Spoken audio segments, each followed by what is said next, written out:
কৌতূহলী ভক্ত হওয়া আর একনিষ্ঠ শিষ্য হওয়ার মধ্যে পার্থক্য আছে। আদিতে বাক্য ছিলেন, বাক্য ঈশ্বরের সঙ্গে ছিলেন, আর সেই বাক্যই ছিলেন ঈশ্বর। সেই বাক্য আদিতে ঈশ্বরের সঙ্গেই ছিলেন, তার মাধ্যমেই সব কিছু সৃষ্টি হয়েছিল এবং এর মধ্যে তাকে ছাড়া কোনো কিছুরই সৃষ্টি হয়নি।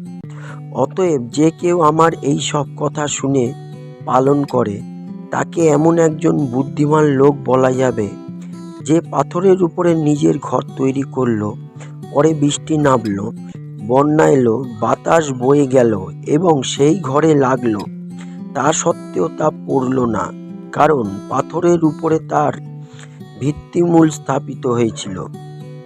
ঈশ্বরের বাক্য অনুসারে কাজ করো। শুনে কিছু না করে বসে থাকলে চলবে না। শুধুমাত্র ঈশ্বরের বাক্যর শ্রোতা হয়ে নিজেকে ঠকিও না। ঈশ্বর সৃষ্টিকর্তা অন্তর্যামী, আপনার বাক্যর জন্য আপনাকে অশেষ ধন্যবাদ। জয় যিশু। প্রভু যিশু, আপনার নির্দেশাবলীর জন্যে আপনাকে অশেষ ধন্যবাদ। প্রভু, আমাদের ইচ্ছাকৃতভাবে নয়, আপনার নির্দেশের অনুসারে, আপনার কথার অনুসারে জীবনযাপন করতে সাহায্য করুন। আমাদের চেতনায় ফেরান বাবা।